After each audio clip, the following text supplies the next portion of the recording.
Senhor Deus e Pai, nos colocamos em Tua presença nesta noite. Senhor Deus, e lhe agradecemos porque o Senhor nos dá a oportunidade de estar mais uma vez na Tua casa e na Tua presença. Pai de amor, de bondade e misericórdia, que o Senhor nos leve neste dia até a Tua presença, traga para nós entendimento, esclarecimento, a revelação da Tua vontade. Pai, qualquer tipo de barreira que se levante, em qualquer nível que não tem autoridade em nosso meio, mas que o Teu Espírito Santo traga, Senhor, uma direção para as nossas vidas. Pai, nós temos trabalhado esses dias, temos crido, temos orado, estamos num propósito, Senhor, de uma vida que lhe agrada, uma vida, Senhor, transformada. Nós queremos viver, Senhor, um novo tempo de avivamento pessoal. Pai, que nós possamos, na Tua presença nesta noite, crescer um pouco mais no conhecimento, no entendimento, Senhor. Aprender com aqueles que caminharam antes de nós, para que cada vez possamos ser mais parecidos com o Senhor e fazemos a Tua vontade, Pai. Em nome de Jesus, amém. Podem assentar, queridos.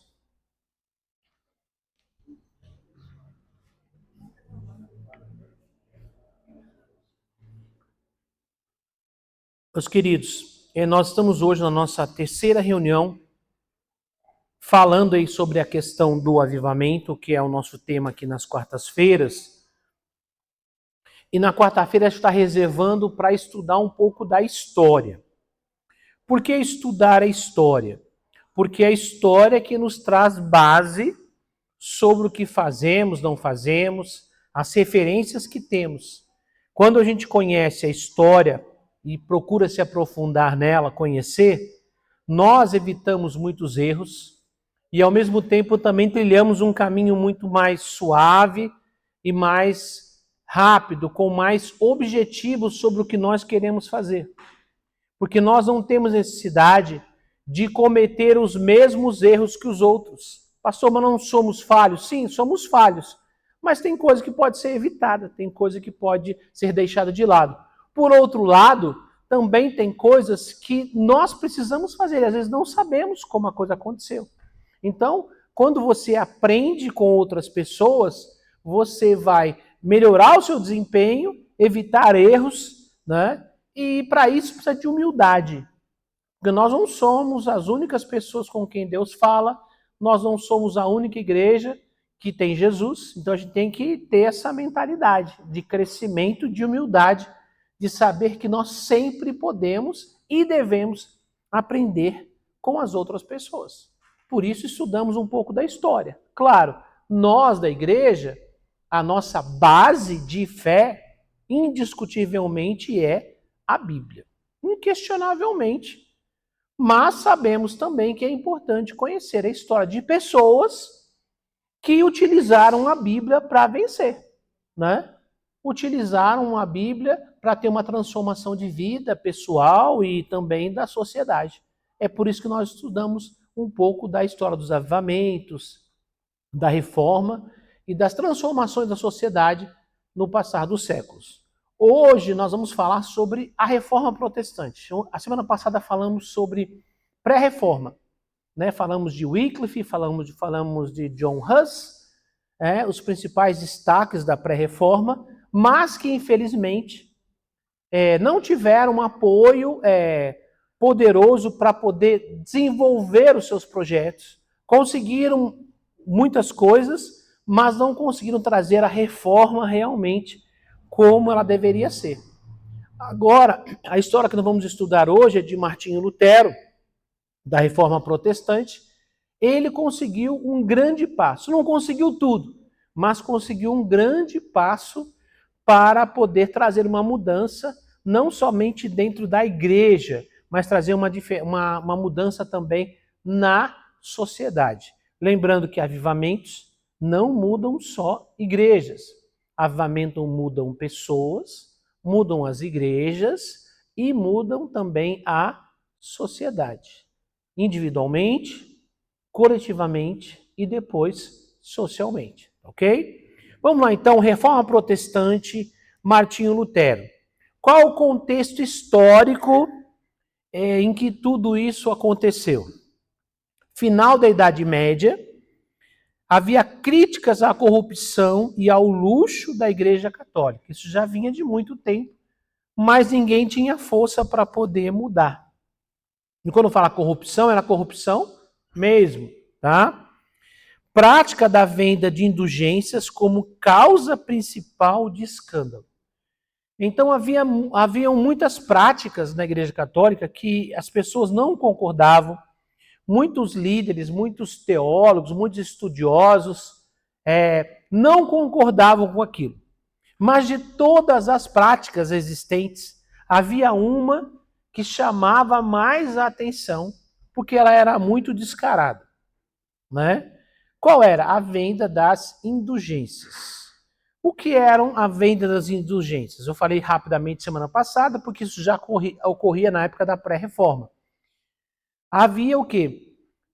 Uma carta do Papa, chamada de bula papal, era uma carta escrita pelo Papa, e aquela carta era como um passe livre para alguém que pecou, então ele era perdoado. Então, se alguém tivesse aquele papel do Papa assinado, declarando que ele estava culpado, que ele não era culpado, ou que ele estava perdoado, se tivesse aquele papel, as pessoas diziam que a pessoa não ia para o inferno, a pessoa ia para o céu, independente do que ela tivesse feito. Só que esse papel não é igual hoje, que a gente fala dessa super graça, que algumas igrejas pregam, que uma pessoa pode fazer o que ela quiser, e depois Deus o vai condenar. Né? Esses dias mesmo eu via mais uma de um pastor já famoso aí, por falar algumas coisas esquisitas. Semana eu vi um vídeo dele dizendo que ele não acredita e que ele não crê num Deus que condena as pessoas. Ele falou claramente num culto e disse que a Bíblia não afirma isso. Apesar de ser uma pessoa formada em teologia, enfim, falando esse tipo de coisa. Mas isso está aberto para todo mundo. No caso da indulgência, não era assim uma liberação para todo mundo fazer o que quisesse. Não era tão simples assim. Bastava apenas que a pessoa pagasse uma pequena fortuna por essa carta. Então, quem era pobre tinha que ir para o inferno mesmo. Pecou, vai para o inferno. Ué, desculpa, gente, Eduardo Rio, mas é verdade, é desse jeito mesmo. Eu estou falando português, claro. Então, se é pobre, você não tem dinheiro, vá para o inferno. Né? E quem tinha condições, tinha bens, comprava a bula papal, comprava lá o seu papel, a sua indulgência, e ele iria para o céu. Pagava a salvação, literalmente. Além das heresias que já tinha, que só havia salvação na Igreja Católica, que só os rituais da Igreja Católica que purificavam, enfim, que só na presença, né, esqueci o nome do objeto, é que se tinha Deus, enfim, do Santíssimo, né, aquele que tem um negócio assim, né, enfim, aquele monte de coisa, a questão dos santos, da infabilidade do Papa, quer dizer, o Papa não falhava, tudo que ele falava, o Papa não errava, não falhava, enfim, né? Aquele monte de coisa, eles tinham autoridade para condenar pessoas como hereges, mandar queimar na fogueira, mandar prender, tomar bens, negociação com príncipes e reis, politicamente falando, tomando terras de todo mundo, enfim, tudo isso já acontecia, era uma soma de coisas. Mas a venda de indulgências se tornou a mais criticada de todas. Foi assim, como se diz assim, foi o limite, foi a gota para transbordar. E aí isso causou muita revolta. E só que isso não acontecia há pouco tempo, irmãos. Estava acontecendo há alguns séculos. E alguns estudiosos dizem que toda esta correria para levantar esses recursos era para a construção do Vaticano, né? Porque eles já tinham tomado muita coisa, pego muitas coisas, tinham muitas terras, muitas propriedades, mas o mundo vivia uma crise muito grande financeira, havia uma pobreza muito grande na Idade Média, houve pestes, então não havia tanto dinheiro circulando assim. Então, eles não tinham, vou usar o termo aqui, eles não tinham mais de onde tirar, né? Do jeito normal. E aí eles criaram esse negócio aí para poder pegar mais dinheiro para a construção do que nós conhecemos hoje como Vaticano. Na época não falava Vaticano, falava, né, da Catedral de São Pedro e a estrutura toda em torno dela. E foi isso aí que foi muito poderoso. Outra coisa, também havia a influência do Renascimento, quer dizer, uma nova fase de pessoas com a ideia de mudança, transformação. Mas outra coisa poderosa que influenciou também foi a questão da imprensa. Por que da imprensa? Até o final do século XV, praticamente o final do século XV, tudo era escrito à mão. Tudo que se escrevia à mão. Já havia livros com um tipo de papel, mas eram escritos à mão. Então isso era muito caro, muito difícil. Então tinha dificuldade não só para difundir a palavra de Deus, como também para difundir ideias, porque os livros eram uma forma de você passar para os outros conhecimento, você compartilhar conhecimento com outras pessoas, né? Mas como era tudo escrito à mão, então era muito difícil ter acesso ao conhecimento. E o conhecimento liberta. No final do século XV, em 1489, não sei, me lembro data aqui agora de cabeça, 90, alguma coisa assim, alguém pesquise para mim rapidamente. Gutenberg inventou a imprensa na Alemanha mesmo. Ele inventou o tipo de prensas móveis. O que era? Parecido com, montava num quadradinho, quem já viu uma imprensa antiga é assim. Você tem uma madeira e você tem um ar em volta assim, e você vai encaixando letras. Letras. Lembra o jeito de um carimbo, como nós temos, sabe o carimbo? Só que era feito letrinha por letrinha. Não, eu acho que é mais tarde.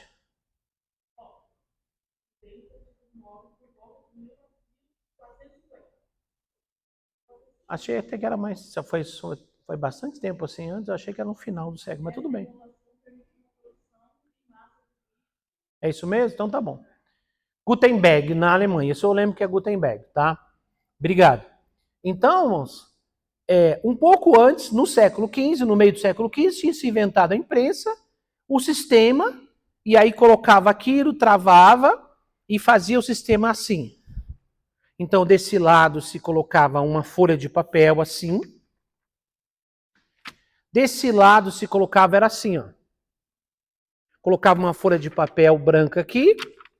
Desse lado colocava essa forma que tinham as letras escritas um texto.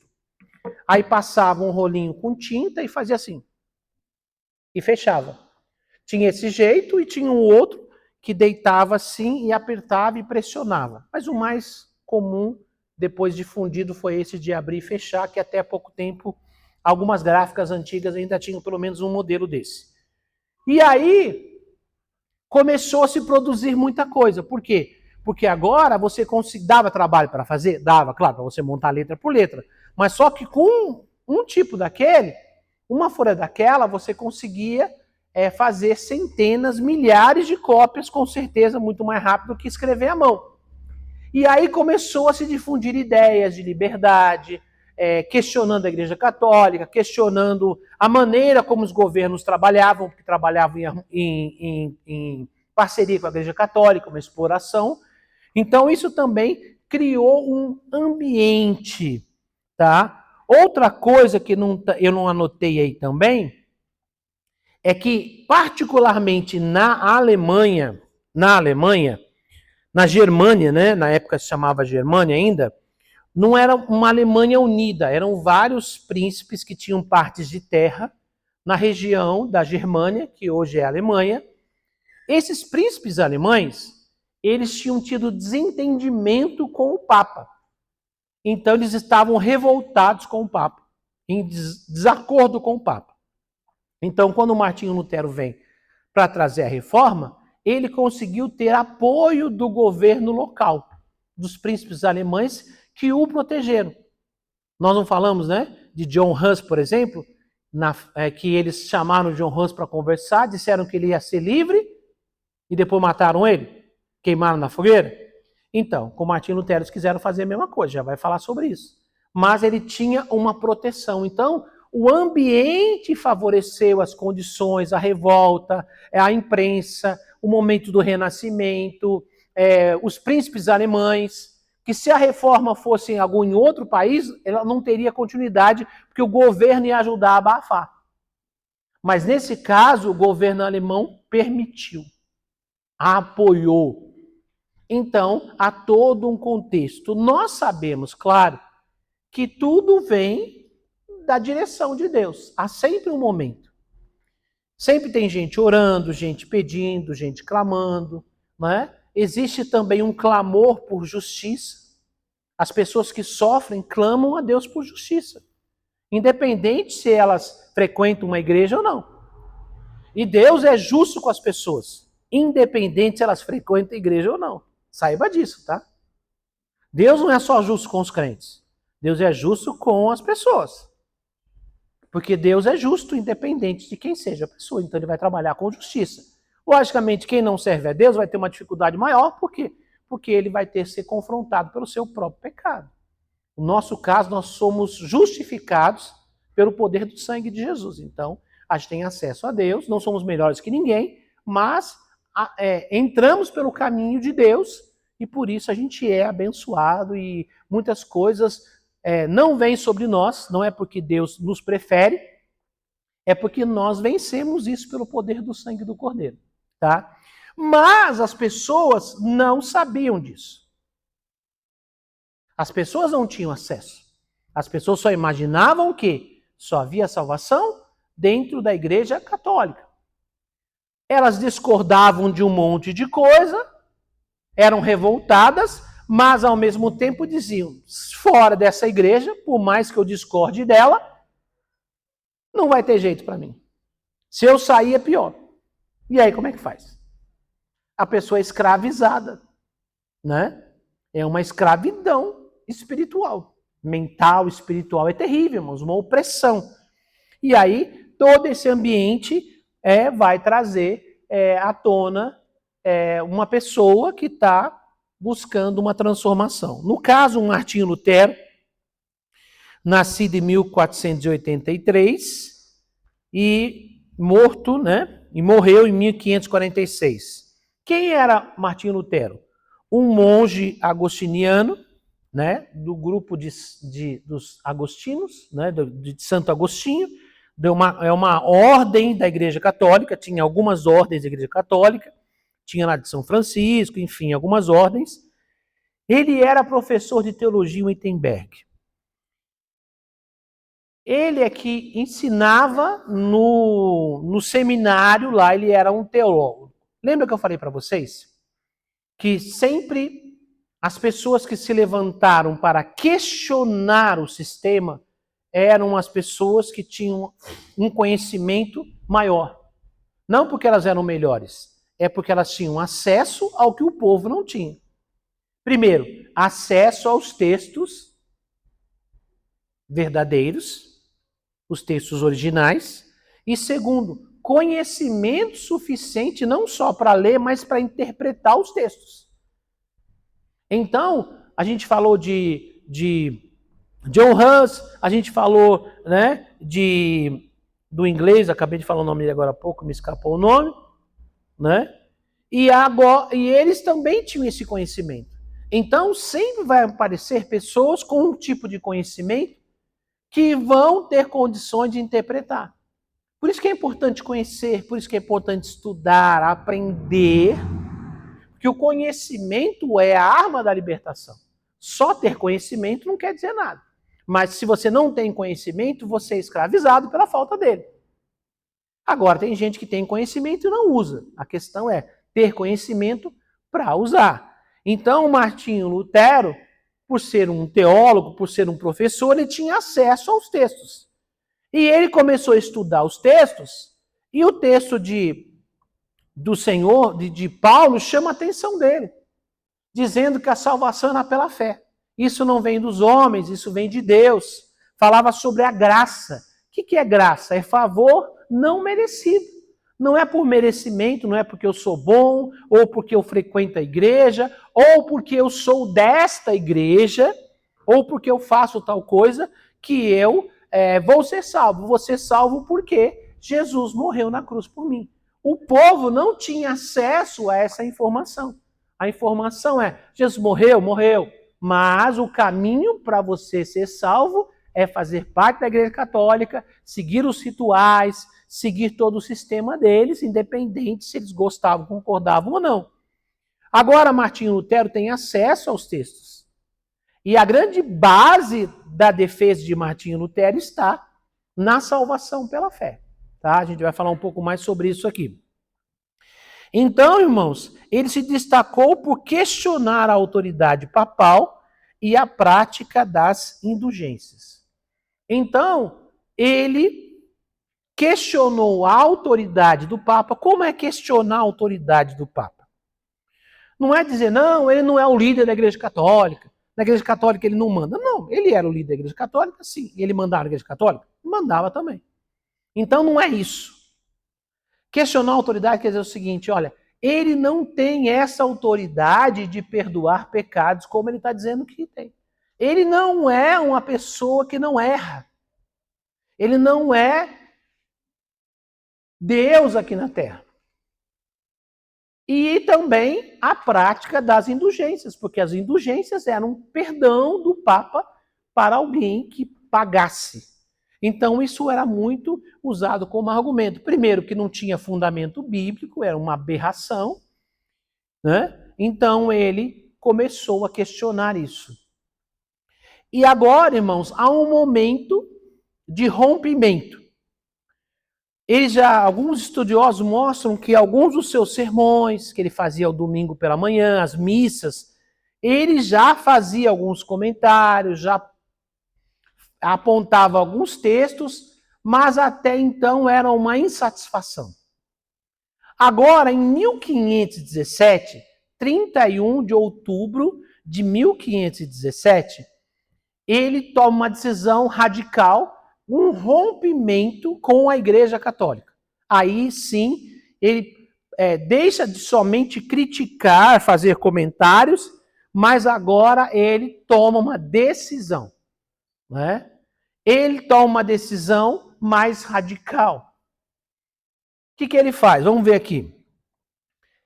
95 teses em 1517, afixadas na porta da igreja do castelo de Wittenberg em 31 de outubro. Então, o que aconteceu? Nesse dia, fechou-se a porta da igreja, não deixou ninguém entrar e botou as 95 teses. O que são 95 teses? Ele escreveu 95 motivos pelo qual não se deveria seguir nem o Papa e nem a Igreja Católica. 95 pontos pelo qual as pessoas não deveriam mais estar conectadas com a Igreja Católica. Então ele vai fazer isso, né? As 95 teses ele vai falar sobre vários argumentos, criticavam a venda de indulgências e a ideia de que o Papa poderia perdoar pecados, já falamos. Defendiam que a salvação vem somente pela fé em Jesus Cristo. Justificação pela fé. O principal argumento da reforma protestante foi a justificação pela fé. Pela graça sois salvos, isso não vem de vós, vem de Deus. Então, o principal texto de base de todo o movimento que o Martinho Lutero fez foi baseado na justificação pela fé. Lógico, ele apontou muitas outras coisas, colocou muitos textos, teve muitos argumentos, por isso que tinham 95 pontos que ele afixou na porta da igreja, e aquele dia não teve missa. Naquele dia ele rompeu oficialmente a igreja católica, e como ele era o cara que fazia as missas, aquele dia não teve missa e não teve mais. Tipo assim, fechei a porta da igreja, acabou. Eu tenho a chave e ninguém entra. Tipo assim, entendeu? Estou usando a minha linguagem aqui. Então, a partir de agora, não, porque não, ele era a maior autoridade naquele lugar. Porque ele era a autoridade representante da Igreja Católica ali. Ele era o professor, o que fazia as missas, enfim. E aí ele rompe com aquilo. Há um bafafá muito grande, claro, né? Por quê? Porque as pessoas comentavam. Sempre você vai ter gente a favor, gente contra. Sempre tem gente que vai aproveitar o momento para ver se promove. Sempre tem. E, logicamente, isso causou uma perseguição, uma série de problemas. Mas como ele estava num território alemão em que os príncipes alemães não estavam de acordo com o Papa, havia um desentendimento, não é desentendimento religioso não, viu gente? É desentendimento político, eles não tinham se acertado lá. Então, ele ficou com uma certa proteção, uma certa segurança que outros tinham feito antes e não tiveram essa proteção, tá? Vamos lá então. Princípios de Lutero. Tradução da Bíblia para o alemão, tornando-a acessível ao povo. Então, uma coisa que ele fez foi traduzir a Bíblia, primeiro o Novo Testamento, traduzir, porque ele tinha o conhecimento. Ele podia pegar a Bíblia em grego, né? No caso, o Novo Testamento, o hebraico no Antigo Testamento, ou a Septuaginta, que era a versão grega, escrito em grego da Bíblia Sagrada do Antigo Testamento. Eles tinham acesso a esse material. E aí ele traduziu isso para o alemão. Por que traduzir a Bíblia para o alemão? Primeiro, porque, lembra que eu falei? As missas eram rezadas em o quê?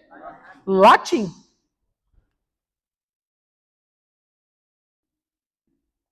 Não importa que parte do mundo fosse. Se fosse aqui no Brasil, nessa época o Brasil já estava começando, né?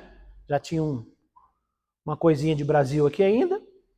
Fosse na Europa, em qualquer lugar onde houvesse uma missa católica, em todos os lugares se fazia uma missa em latim. Até metade do século XX, um pouco mais, muitas igrejas ainda faziam missas em latim. Depois foi tendo missa em latim, missa em português, depois foi parando. Alguns termos até hoje usam o latim, que é uma língua chamada uma língua morta, porque não se fala latim em nenhum lugar do mundo, nem na Itália se fala latim, mas a igreja tinha a sua própria língua e difundia essa língua através da Igreja Católica e ninguém entendia nada. Imagina você passar uma hora ouvindo coisa e repetindo. Bom, falando a língua que a pessoa entende já é difícil de entender. Imagine a pessoa ali sentada ouvindo uma língua que ela não entende. Entenderam, irmãos, como era trabalhada a ignorância das pessoas? Porque o conceito da pessoa era estar no lugar. Se eu estiver aqui e seguir os rituais, mesmo que eu não entenda nada.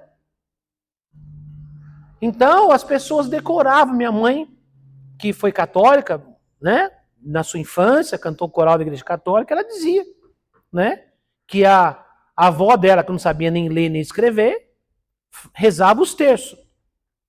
E falava as palavras tudo repetido em latim, tudo estranho, tudo com sotaque, esse negócio de gente do interior. E vocês devem, talvez alguns de vocês devem ter visto isso aí, né? O povo falava um latim que Deus sabe o que é, tipo esse inglês que tem por aí, né? Tudo estranho. Por quê, irmãos? Porque eles decoravam o som das palavras e repetiam sem saber o que era, porque dizia que era assim que funcionava. Agora, irmãos, Jesus falou, e conhecereis a verdade, e a verdade vos libertará. Como é que você vai ser liberto se você não consegue nem entender o idioma? Perceber o nível de escravidão? O nível.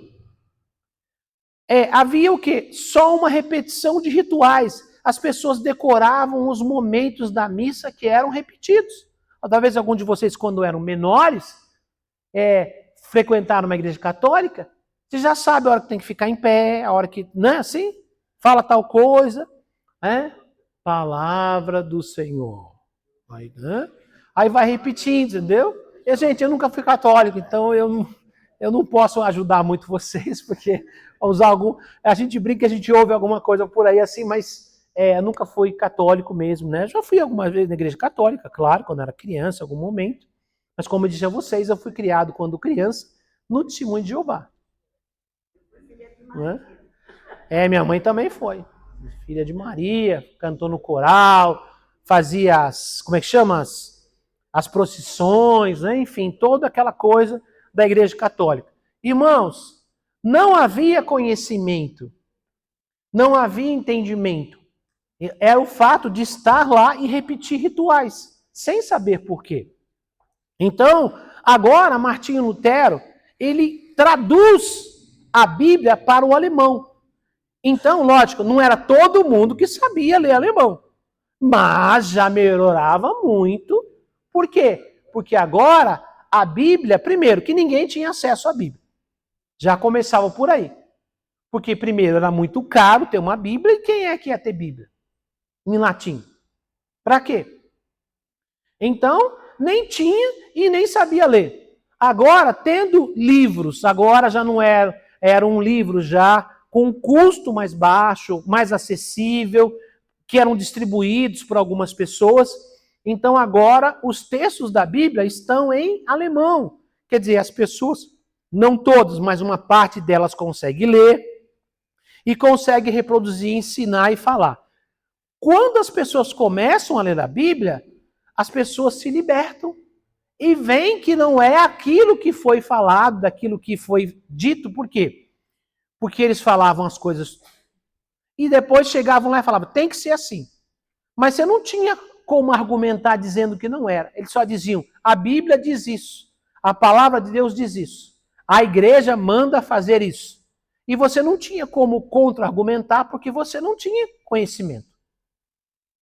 Agora eles tinham conhecimento da Bíblia, então eles já podiam fazer escolhas. Não, eu não quero mais seguir isso aqui. A salvação é pela fé. Então começou a haver um movimento de abandono da Igreja Católica por uma parte dos alemães, também as cidades, as vilas, enfim, começou a haver toda uma transformação naquele ambiente.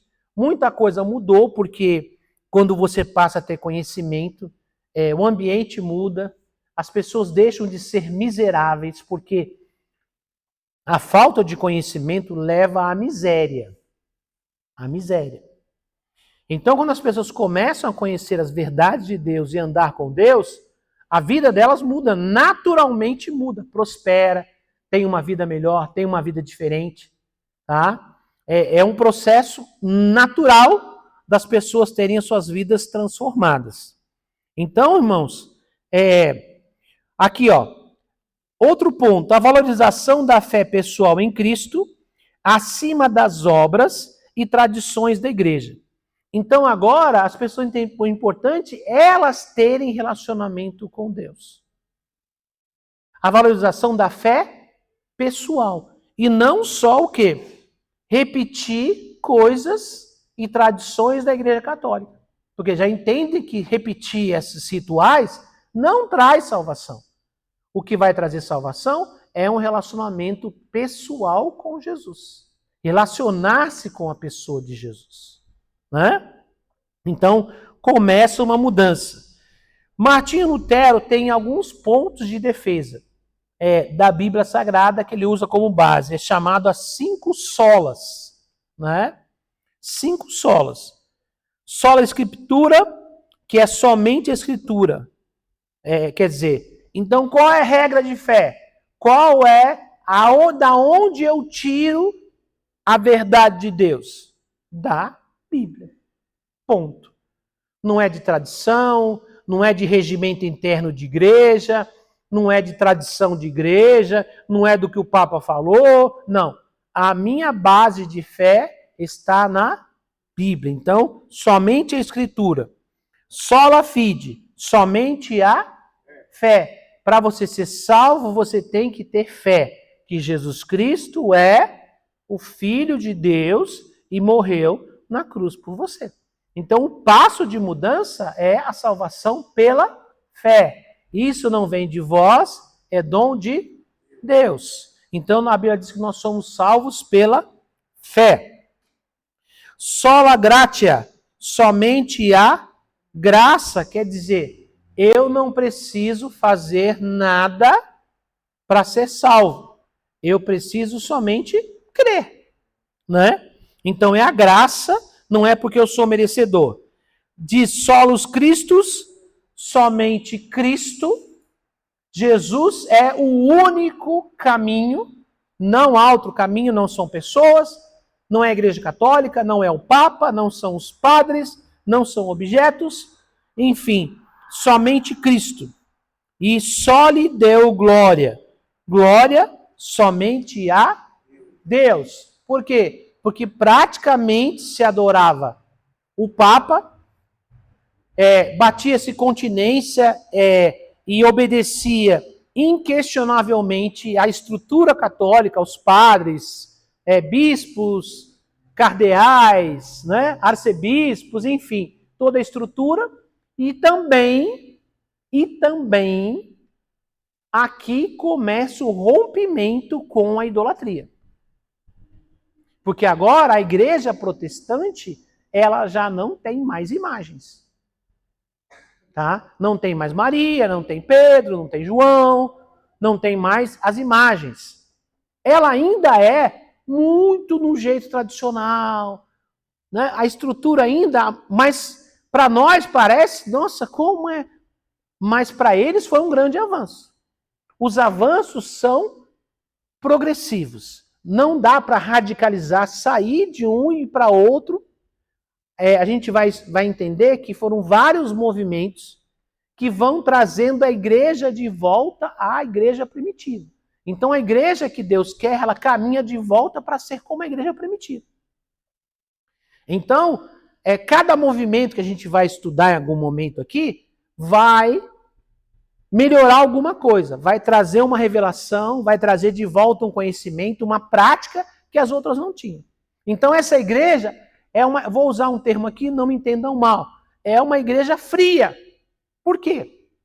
Porque eles faziam quase parecido com uma missa, só que não tinha santo, já não tinha mais idolatria com a igreja católica. Agora, a liturgia era baseada na Bíblia, isso é um grande progresso, né? Mas é tudo muito calmo, muito tranquilo. Ninguém tinha nem ideia, nessa época ainda não tinha um conhecimento sobre, quando fala conhecimento, um retorno, né, aos dons espirituais, ao poder do Espírito, a curas, milagres, não passava nem perto.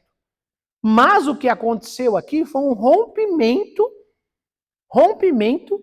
com a Igreja Católica. Foi a primeira vez que se conseguiu realmente um movimento que rompeu a Igreja Católica.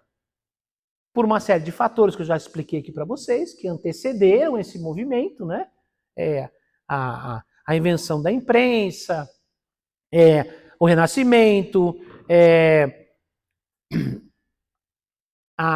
estarem na Alemanha e os príncipes alemães não estarem de acordo com a Igreja Católica, enfim, todos os ambientes que favoreceram que a reforma corresse rapidamente e chegasse a muitos lugares, não só da Alemanha, mas também os países mais ao norte, os Países Baixos, né? Que está ali junto à Suíça, a Holanda, os países ali um pouco mais ao norte da Alemanha, já foram influenciados ali. A gente vai estudar isso um pouco mais para frente com John Calvino, né? Zwingli, João Calvino, a gente vai estudar um pouquinho sobre isso um pouco mais à frente, em outro dia a gente vai falar sobre isso. Mas o movimento agora está incendiando. Está pegando as cidades, a Germânia está sendo tocada, pessoas de várias partes de outros países começam a ouvir, começam a se interessar, gente descontente vai até lá para pesquisar, né, para poder entender o que está acontecendo. Então, agora, a chama pegou, o fogo pegou. Para nós, isso não parece um avivamento como nós estamos imaginando, mas para eles foi um avivamento.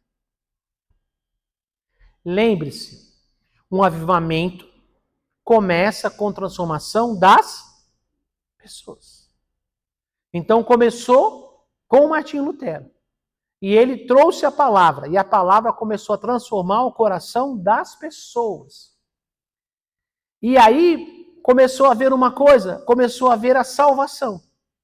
Mas começou a haver a salvação de pessoas que já criam. Olha que incrível isso. Mas eram pessoas que já nasceram na religião. Mas a maneira como elas acreditavam na salvação, elas não eram salvas. Elas acreditavam que a salvação estava em estar numa missa, de adorar, né, os santos, de achar que a Igreja Católica que salvava, que boas obras e a pobreza traziam santificação. E aí todo esse... Então não havia uma salvação pela fé, porque eles não criam que era pela graça, eles queriam que era por obras, por fazer coisas, por estar em lugares. Então eles não eram salvos. Então, o primeiro movimento da Reforma Protestante, não se fala muito sobre isso, foi a salvação dessas pessoas, que já criam em Jesus, mas não tinham conhecimento para tomar posse da bênção de Jesus. Então, por isso que eu falo para vocês, o conhecimento, ele liberta. A gente tem que estudar, tem que aprender, porque o conhecimento liberta, né? A gente trabalha com o conceito de libertação na igreja. A gente chega na igreja, as pessoas oram por nós, manifestam demônios, expulsa e tal. Isso, irmãos, é o começo da libertação. O que liberta as pessoas realmente é o princípio do conhecimento. Porque se eu sei que existem coisas que me escravizam, que fazem mal, que permitem que os demônios tenham direito sobre a minha vida, sobre a minha família, sobre a minha casa, sobre o meu trabalho, sobre o meu dinheiro, sobre a minha, enfim, sobre mim no sentido geral, agora eu tenho conhecimento pela escritura, pelo ensinamento, agora fala, não, agora aqui você não entra mais. Ah, eu estava praticando o pecado, eu não sabia que aquilo segurava um demônio na minha vida. Agora eu arrependo, confesso, quebra aquele vínculo, aquele demônio não pode voltar mais. Entenderam, irmãos? Então a libertação não é só alguém botar a mão na cabeça da gente e expulsar o demônio. Essa é a libertação mais básica que tem. A libertação profunda é aquela que você adquire o conhecimento para você quebrar os vínculos com os demônios. E são os demônios mais ruins de sair, são esses que às vezes nem manifestam. Mas eles estão lá amarrando e amaldiçoando a vida das pessoas. E com o conhecimento da verdade de Deus é que nós podemos vencer esses demônios. Tá? Então, aqui nós temos um avivamento. Não nos parece um avivamento como nós estamos imaginando, mas é um avivamento. Sabe por quê? Porque eles estavam mortos, literalmente mortos e condenados. Agora eles têm a vida de Jesus neles. Pode não ser avivado de pular, de falar em língua, de crer em cura, milagre, mas agora estão vivos. Por quê? Porque a partir do momento que você entrega a vida para Jesus, o seu espírito está conectado com Deus novamente. E aí você passa a ter a vida eterna. Então esse foi o primeiro movimento de avivamento, de transformação. Um conceito diferente, um conhecimento. Parece algo muito frio, mas não é.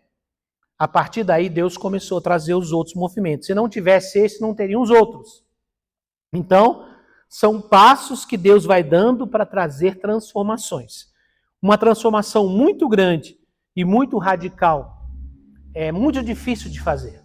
Às vezes uma geração não dá conta de fazer uma transformação e absorver um conhecimento para gerar uma transformação. Então, ele vem em partes, em etapas. Porque a desconstrução da fé cristã aconteceu por mais de 1000 anos. Como a desconstrução?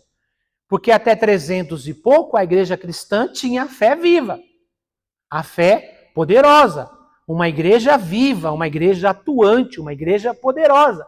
A partir do momento que ela se uniu ao Estado, com a liderança do imperador Constantino, né, imperador romano, ela começou o processo de desconstrução. Então, até 1500, são 1200 anos que você tem que trazer de volta. E ainda mais que a Igreja Católica detinha o conhecimento, a riqueza, livro, história, tinha tudo. Tudo que era contra eles destruíam, queimavam. Então você tem pouca coisa. Tem, mas é pouco. Então você tem que começar a construir de novo. Então a igreja está nascendo agora, está começando a aprender. Só que a igreja aprende somente pelo que está escrito no texto. E não mais pelo exemplo como tinha no começo. Quando a igreja nasceu, ela nasceu através dos 120, no dia de Pentecostes. Esses 120 já andavam com Jesus. Foram cheios do Espírito Santo e a igreja começou a caminhar já numa dinâmica. Por quê? Porque eles aprenderam na prática. Agora, essa igreja nova, a igreja protestante, a igreja da Reforma, ela vai se chamar protestante um pouco mais à frente, a gente vai falar mais sobre isso. Essa igreja que pede uma reforma, ela não tem referência. Quando eu falo referência, mas eles não têm acesso à Bíblia? Tem, mas eles nunca viram aqui acontecer. Então a igreja veio de discipulado. Gente que já fazia, começa a ganhar gente que vai andando com essa pessoa, vai aprendendo, vai praticando. É tudo muito mais simples. Agora eles têm que resgatar um monte de coisa. E começa uma igreja. Como eu disse, nem parece um avivamento. Mas aquilo foi o começo de uma transformação poderosa. Foi muito, muito importante. Tá? Então, avançando aqui. Conflito com a Igreja Católica. Claro, o Papa Leão X exigiu retratação em 1520, né? Então, o que ele exigiu? Que Martinho Lutero se retratasse. O que era se retratar? Ele teria que publicamente, né, falar que ele tinha falado bobagem, ele tinha se levantado contra a Igreja Católica, que o Papa era tudo aquilo, que a Igreja era o único meio das pessoas serem salvas, enfim, aquela monte de coisa que ele tinha lutado contra. Disseram que a oportunidade que ele tinha era de se retratar. O Papa deu uma ordem. E ele fez o quê? Não se retratou.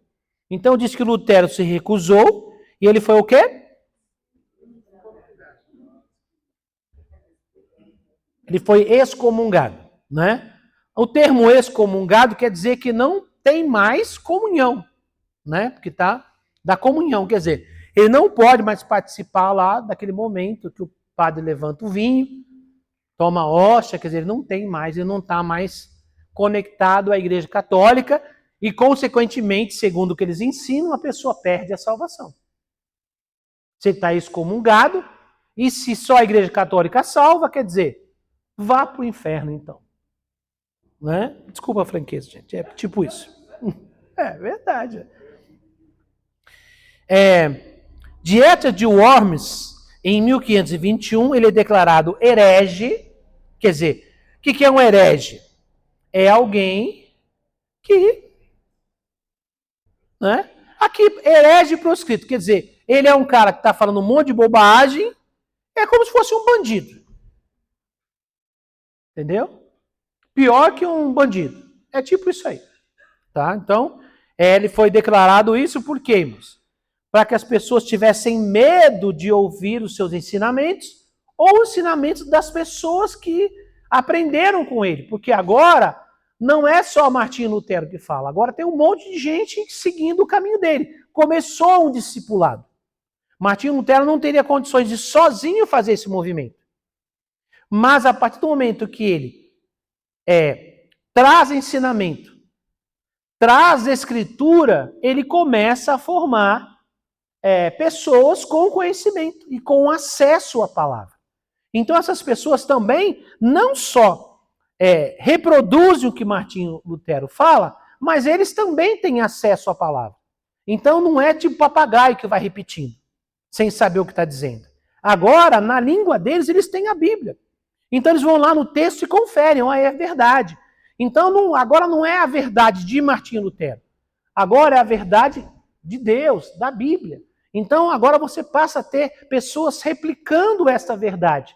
Não, a questão aqui não é somente o que Martinho Lutero fala, mas é a verdade em que Martinho Lutero está apoiado, que é a Bíblia Sagrada. Então as pessoas agora leem e agora elas têm o conhecimento.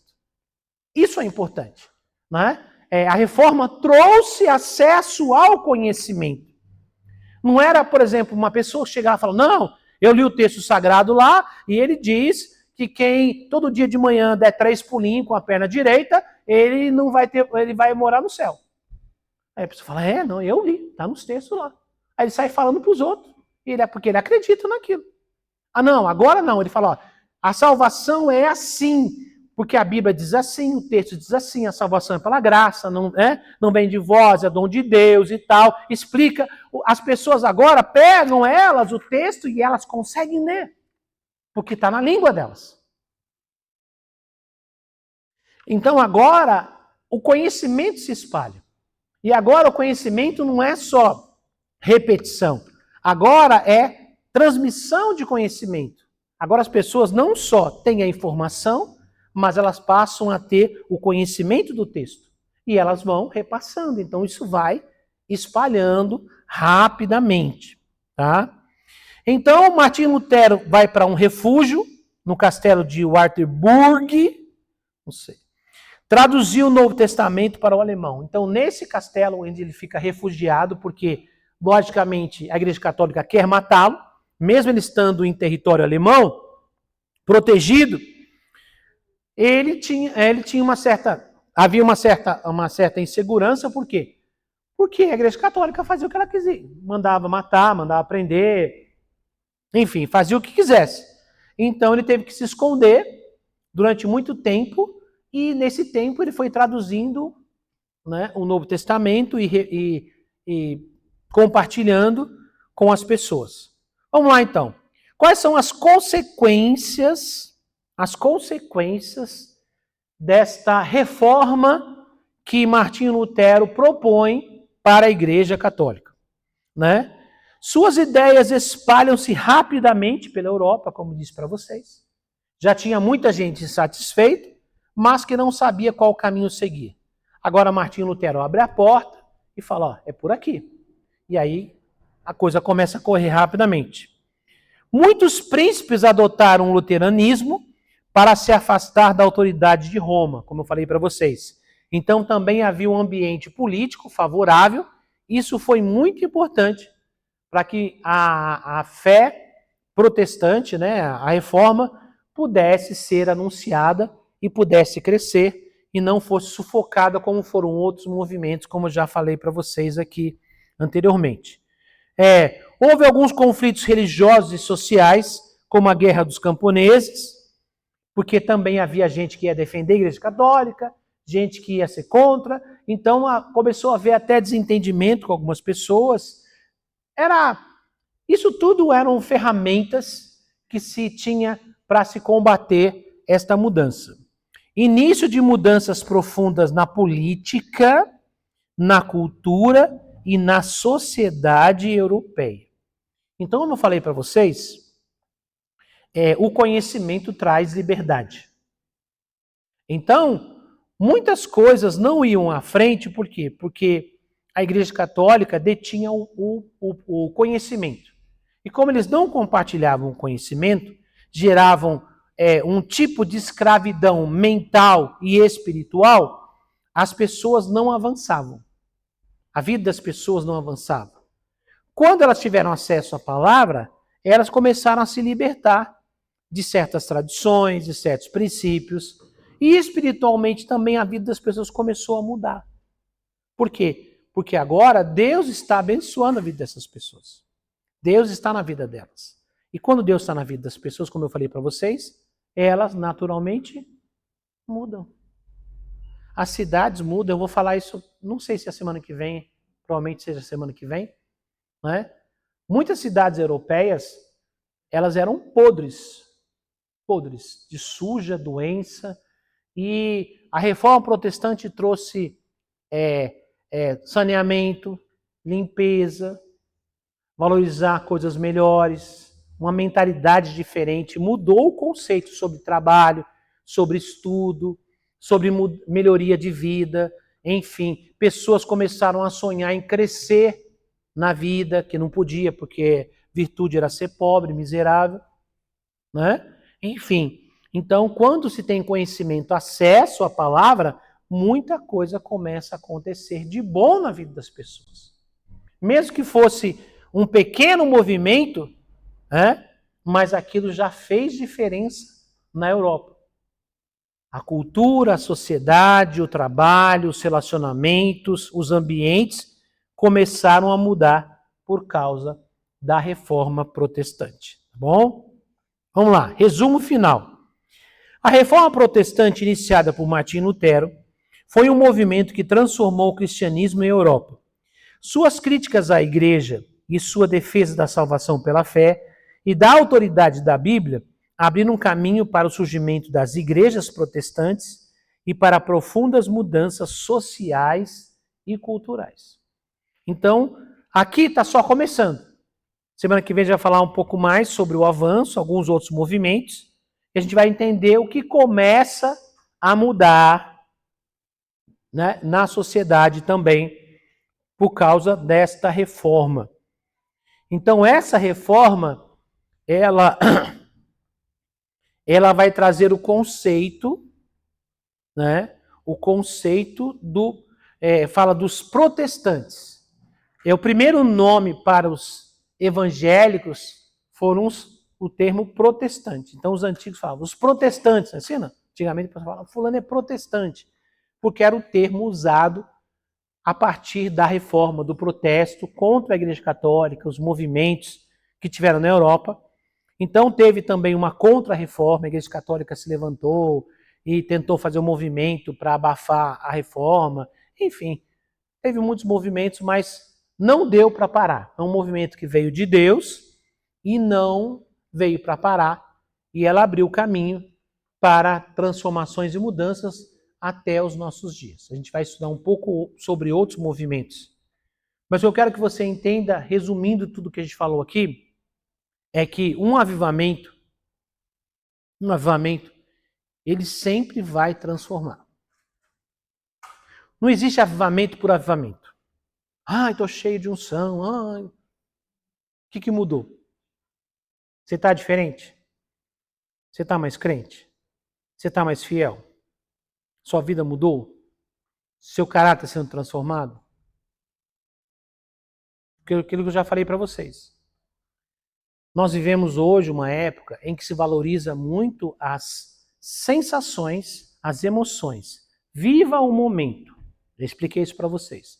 Então hoje está muito forte esse conceito de viva, aproveite, tenha experiências, viva a vida. Hoje as pessoas não estão mais tão preocupadas com coisas, mas com viver experiências. Esse é o novo movimento da sociedade, né? Viver coisas, experimentar coisas. As igrejas não estão diferentes nessa questão também. Então, tem muito movimento que é só sensações, sentimentos para o momento, para o culto. Há algum problema eu sentir alguma coisa no culto? Não, é bom, irmãos. Não tem problema.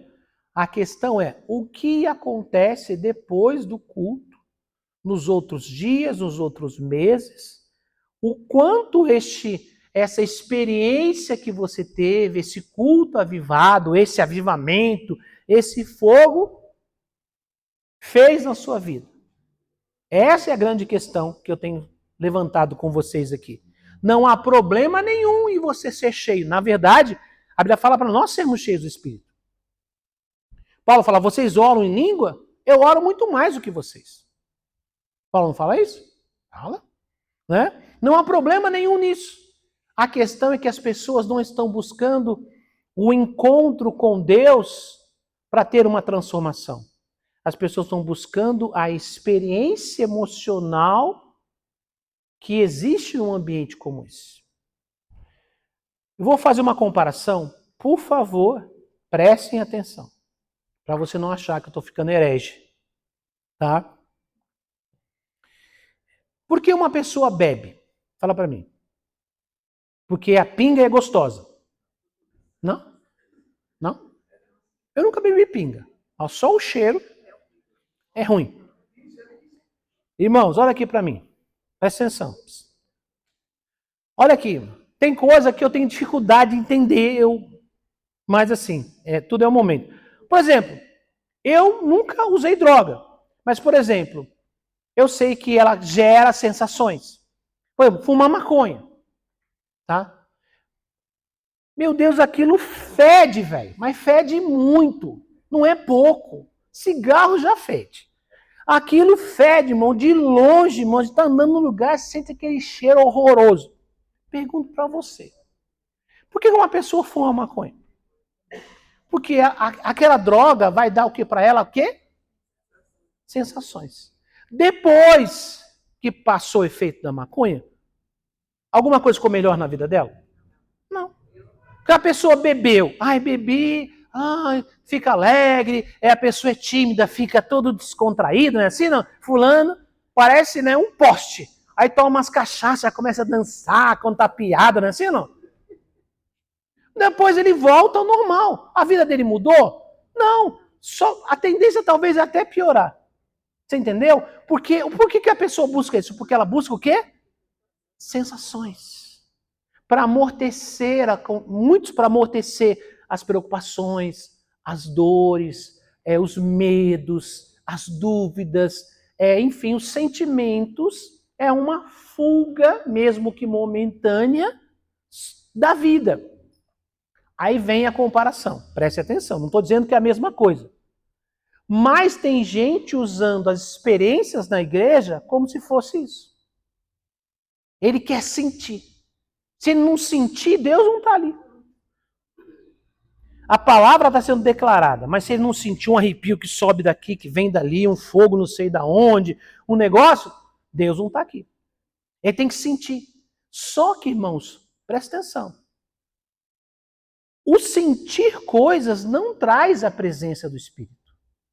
A presença do Espírito pode nos fazer sentir coisas. Mas só sentir não quer dizer que é o Espírito. Porque nós somos emocionais. Você já assistiu um filme e você chorou, se emocionou ali, sim ou não?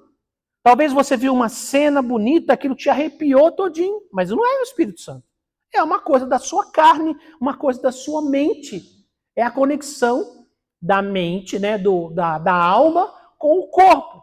São sensações de alma e corpo, né? A alma sente, o corpo sente também. Um calafrio, um frio, uma emoção, o coração palpita, são emoções. Tem alguma coisa errada com emoções, pastor? Não. A questão é que tem gente que não está buscando mais Deus porque Ele é Deus. Ele não quer a transformação da presença de Deus. Ele quer só as sensações que Deus traz. Eu quero cantar aquele hino, eu quero chorar, eu quero desabafar. E aí, ele vem para a igreja pelas sensações e não é pela presença de Deus. Ele está se auto-enganando. Por quê? Porque se é emoção, a vida dele não muda, ele volta e faz as mesmas coisas e a vida dele continua a mesma. Por isso que eu estou fazendo essa comparação, não estou dizendo que é a mesma coisa, tá? Como um vício, que a pessoa tem sensações e depois volta ao normal. Passou o efeito. Tem gente que ele vem para a igreja, sente coisas, depois passa o efeito. Mas como todo vício, o nosso corpo precisa de mais e mais. E cada vez mais forte. E cada vez mais intenso. É por isso que alguém começa com maconha, depois passa para cocaína, passa para outras drogas e chega no crack. É por isso que alguém começa bebendo socialmente uma cervejinha, depois começa a aumentar, tomar uma cervejinha dessa aqui. Agora toma 5 garrafas, 10 garrafas, 15 garrafas, 20 garrafas. Vocês perceberam o que eu estou falando? Tem gente que hoje ele não consegue sentar, como nós estamos sentados aqui, para ouvir uma palavra. para estudar a Bíblia, para conversar com irmãos. A Bíblia diz assim, é assim, é assim. Ele não, por quê? Porque ele não sente. Aqui é um ambiente para não sentir. Por quê? Agora eu não quero que você sinta, eu quero que você entenda. Que normalmente quando a gente sente, a gente sai do nível do entendimento e vai para o nível do sentimento. Esse momento não é para sentir, esse momento é para entender, é de esclarecimento. Então, tem gente que não vem num culto como esse, sabe por quê? Porque ele quer poder, quer fogo, ele quer que eu roda, ele quer subir na parede, ele quer que o pastor grita, e tem que ter música que chora. Hoje as pessoas estão escolhendo o culto que elas querem. Por que elas escolhem o culto? Porque o culto não é para Deus, é para elas. É para elas. Por quê? Porque ela quer o tipo de hino.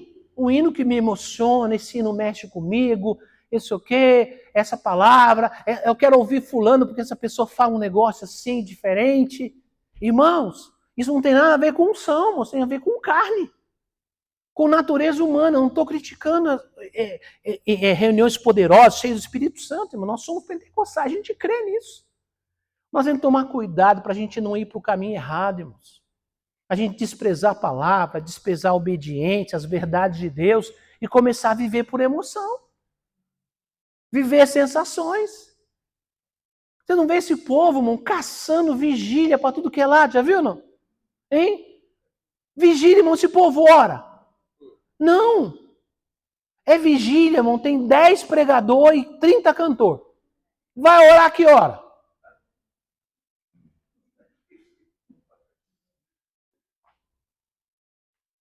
Vai orar que hora? Vocês perceberam, irmãos? Quando a gente começou na igreja, como é que eram nossas vigílias? Não tenho nada contra a gente ter louvor na vigília, ter uma palavra, tem nada demais. Uma pausa para ir no banheiro, tomar um cafezinho. Nós somos pessoas. Não precisa radicalizar. Mas se é uma vigília de oração, o que tem que ter? Sério? Oh, rapaz, olha. Você viu, Fábio? Vigília de oração tem que ter oração. Meu Deus do céu. Porque hoje, irmão, você vai nessas mega vigílias que tem por aí, irmão, é povo pulando, é povo rodando, é pregador, sai um pregador, entra outro, é cantor que fala um monte de coisa, eu profetizo, eu não sei o quê, não sei o quê. Irmãos, se tudo que eles falaram aconteceu nessa vigília o tempo todo, a pessoa já mudou de vida, não precisa nunca mais nenhuma igreja. Está tudo resolvido na vida dele. Mas não tem mudança, a vida volta. E aí eu preciso de mais. Mais sensação, mais emoção, mais choro, mais. O meu organismo está viciado com sensações. O dia que eu venho numa reunião e eu não sinto essas sensações, eu acho que Deus não está ali. Mas Deus não falou, eu vou estar no meio de vocês se vocês sentirem coisa. Ele falou assim, onde 2 ou 3 estiverem em meu nome, eu estarei no meio deles. Entenderam? Então nós estamos vivendo esse fenômeno no Brasil. De muita emoção e pouca espiritualidade. Então a gente tem que tomar cuidado, irmãos. Avivamento não é isso. O Brasil não está vivendo um avivamento. Não. Sabe por quê? Porque tem uma corrupção muito grande. O pessoal muito crente está vivendo com a vida errada, no pecado, fazendo coisa errada, levando o nome de Jesus. O avivamento ele é marcado por uma santificação, por humildade, por um desejo pela presença de Deus, por uma transformação na sociedade. É isso que marca um avivamento. Entendeu? Pode ter barulho? Pode, não tem problema nenhum, não. Depende do avivamento na história, a gente vai ver alguns avivamentos que foram avivamentos barulhentos, mas que depois trouxe transformação. Há algum problema em ter um culto barulhento, um culto avivado? Não tem problema nenhum nisso, não, irmãos. Não há nada de errado nisso. Como diz, nós somos pentecostais, né? Como dizia o nosso fundador, o apóstolo, tem que ser enfoguetado, não é assim, não? Não tem problema nenhum, irmãos. A questão é, as vidas estão sendo transformadas? Porque nesses cultos enfoguetados, que a gente falava esses antigos da igreja, né, cultos avivados, de muita oração e louvor, aquele clima pentecostal, o bêbado chegava, era liberto, o oprimido era transformado, a pessoa era salva, as pessoas mudavam o caráter, né? Era assim que acontecia, irmãos. Mas hoje as pessoas vêm de um jeito e voltam para cá do mesmo jeito, então alguma coisa está errada. Alguma coisa está errada. Não é errado falar em línguas, não é errado ser cheio do poder, não é errado ter um culto avivado, não é nada disso. O problema é, as pessoas estão buscando Deus ou estão buscando sensações, emoções. Então, o que nós estamos falando sobre avivamento aqui, não é um avivamento que vai fazer você se sentir bem. Pelo contrário. O avivamento que nós estamos ensinando aqui é que, primeiramente, vai fazer você se sentir mal. Mal por quê? Por causa do pecado. Porque você não está vivendo, porque nós não estamos vivendo do jeito que Deus quer que a gente viva. Então, é um avivamento que primeiro nos faz sentir mal. Não é para ter boas sensações, é para sentir mal, para sentir incomodado, confrontado, incomodado, mas que vai trazer uma transformação na nossa vida. Para a gente viver o avivamento de alegria como consequência da transformação das nossas vidas, e não somente por emoção. É isso que Deus quer fazer conosco. Fala amém, irmãos? Então, vamos entender isso. Os avivamentos sempre trazem transformação pessoal. Começam sempre com transformação pessoal. E vão progredindo, coletivo, na sociedade, nos ambientes, salvação de almas. Mas há realmente transformação nas pessoas. Tá? Vamos ficar em pé, vamos orar em nome de Jesus?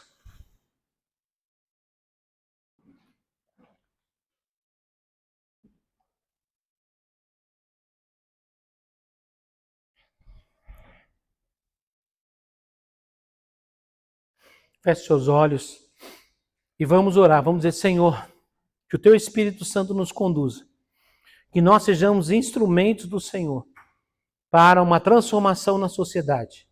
Mas, primeiramente, começa a mudança em nós. A mudança em nossa vida, no nosso dia a dia, no nosso caráter. Senhor, que nós sejamos transformados com o poder do Teu Espírito, Senhor. Que o nosso caráter, a nossa personalidade sejam transformados para que nós possamos ser referência, para que nós possamos ter o Teu fogo, e este fogo se alastre e traga a transformação de vida, Senhor, à nossa volta, a salvação de muitas almas, e também uma transformação na sociedade. Vamos orar? Pai, em nome de Jesus, nos colocamos em Tua presença, Senhor, nesta noite. Nós estivemos aprendendo sobre a reforma protestante, um passo tão importante para a mudança de vida, Senhor. Nós pudemos aprender que através do conhecimento da Tua palavra, Senhor, houve uma transformação, Senhor, de um homem e depois de muitas pessoas, e Senhor, e muitas cidades e países foram tocados e transformados como consequência desse avivamento. Nós lhe pedimos, ó Pai, que a transformação comece em nós, Senhor, que haja mudança em nossa vida, que haja, Senhor, uma transformação real e verdadeira. Senhor Espírito Santo, nos ajude. Nós queremos ser tocados pela Tua presença, transformados com o Teu poder. Nós não queremos ser somente experiências emocionais, sensitivas, mas nós queremos ser tratados, Senhor, confrontados com o nosso pecado, confrontados com a nossa velha natureza, para que nós possamos viver uma vida que lhe agrada, para que possamos viver uma vida de acordo com a Tua palavra e com o Teu propósito. Pai, em nome do Senhor Jesus, que todas as cadeias, correntes, Senhor, todos os pensamentos tradicionais, religiosos, caiam por terra, Senhor, e que nós possamos nos dedicar, nos entregar, Senhor, para que haja primeiramente a transformação nas nossas vidas. Pai, e traga também uma transformação para a nossa igreja, para o nosso ambiente, para as nossas vidas, Pai. Em nome de Jesus, envolva a Tua igreja numa transformação real e verdadeira, para que nós possamos experimentar o verdadeiro avivamento. Que a alegria seja a consequência, Senhor, da transformação verdadeira das nossas vidas na Tua presença. É o que nós lhe pedimos, meu Pai. Abençoa a nossa cidade, abençoa a nossa nação, traz um avivamento, Senhor, manifesta o Teu poder e a Tua glória, que nós sejamos instrumentos do Senhor para uma transformação. Pai, nós pedimos também que o Senhor venha trazer avivamento para as igrejas, para todas as denominações, uma transformação, uma reforma para alguns lugares, Senhor. Pai, mas que o Senhor venha agir poderosamente. Nós temos orado, nós temos crido num grande e último avivamento antes da vinda do Senhor Jesus. Que nós possamos fazer parte disso, Senhor, deste avivamento para a salvação e transformação de milhares e milhões de vidas. Nós lhe pedimos, meu Pai, em nome do Senhor Jesus. Em nome de Jesus. Amém e amém. Podem sentar, queridos.